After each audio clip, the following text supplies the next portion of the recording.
नमस्कार दर्शकों, तीर्थ नगरी उज्जैन, जहां हर कण में अध्यात्म बसता है, इसी पावन नगरी में स्थित है एक ऐसा तीर्थ जो आस्था, तप और मोक्ष का अद्भुत संगम माना जाता है। सिद्धनाथ तीर्थ का सिद्धवट भैरवगढ़ के पूर्व दिशा में पवित्र शिप्रा नदी के तट पर स्थित यह प्राचीन स्थल शक्तिभेद तीर्थ के नाम से भी प्रसिद्ध है। पुराणों में वर्णित सिद्धवट हिंदू धर्म के उन 4 महावट वृक्षों में से एक है जिनकी प्राचीनता का कोई प्रमाणिक काल नहीं मिलता। अन्य 3 वट हैं, प्रयाग का अक्षय वट, मथुरा वृंदावन का वंशी वट और गया का बौद्ध वट। सिद्धवट से जुड़ी एक अत्यंत चमत्कारिक कथा मुगल काल से संबंधित मानी जाती है। कहा जाता है कि उस समय इस वट वृक्ष को काटकर उसके ऊपर लोहे का तवा जड़वा दिया गया ताकि यह नष्ट हो जाए, लेकिन दैवी शक्ति का प्रमाण देखिए, वह वट वृक्ष पुनः अंकुरित हुआ और आज भी हरा भरा खड़ा है। यह घटना इसकी अमरता और दिव्यता का प्रतीक मानी जाती है। सिद्धवट घाट का विशेष महत्व पितृ कर्मों से जुड़ा है।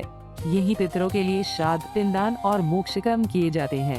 घाट पर स्थित शिवलिंग को पातालेश्वर महादेव कहा जाता है। वहीं समीप स्थित है प्रेतशिला, जिसका पितृ शांति में विशेष धार्मिक महत्व है। स्कंद पुराण के अनुसार इस सिद्धवट का रोपण स्वयं माता पार्वती द्वारा किया गया था और इसकी पूजा शिव स्वरूप में की जाती है। यही वह क्षेत्र माना जाता है जहां भगवान कार्तिकेय को देवताओं का सेनापति नियुक्त किया गया और तारकासुर वध की कथा भी इसी क्षेत्र से जुड़ी मानी जाती है। धार्मिक मान्यताओं के अनुसार सिद्धवट संतति, संपत्ति और सद्गति तीनों प्रकार की सिद्धि प्रदान करता है। संतति प्राप्ति के लिए यहाँ उल्टा स्वस्तिक बनाया जाता है, संपत्ति और सुरक्षा के लिए रक्षा सूत्र और पितरों की सद्गति के लिए विशेष वैदिक अनुष्ठान किए जाते हैं। आज के समय में सिद्धवट उज्जैन का एक प्रमुख धार्मिक केंद्र बन चुका है, जहां नाग बलि, नारायण बलि, काल सर्प शांति, पिंडदान और अंत्येष्टि संस्कार विधि पूर्वक संपन्न कराए जाते हैं।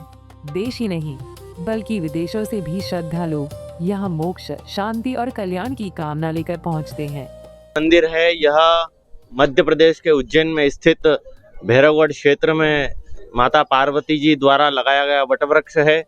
यहाँ पर अपने पितरों के मोक्ष के लिए पूजन होता है, पितृ शांति का पूजन होता है। यहाँ दूध चढ़ाने से अपने पितरों का मोक्ष होता है। यह वटवृक्ष त्रेता युग में पार्वती माता द्वारा लगाया गया वटवृक्ष है। इस वृक्ष के नीचे माता पार्वती जी ने अपने पुत्र कार्तिक स्वामी को बैठाकर भोजन कराया और सभी देवताओं ने इसी स्थान पर अपनी सेना का सेनापति घोषित किया। उसी के बाद यहाँ पर ताड़कासुर राक्षस का वध किया गया। वध उपरांत जो शक्ति थी वो यहाँ से होती हुई पाताल लोक में गई, इसलिए इस तीर्थ को शक्तिभेद तीर्थ कहा जाता है। तभी से यहाँ पर पितरों के मोक्ष के लिए सारे कर्म कांड किए जाते हैं, पितृदोष का पूजन होता है, माता पिता के पिंडदान किए जाते हैं। यहाँ पर राजा विक्रमादित्य ने भी बैठकर तपस्या करी और बेताल को वश में किया। जो विक्रम बेताल की कथा टीवी सीरियल पर आती है वही इसी वटवृक्ष की कथा है।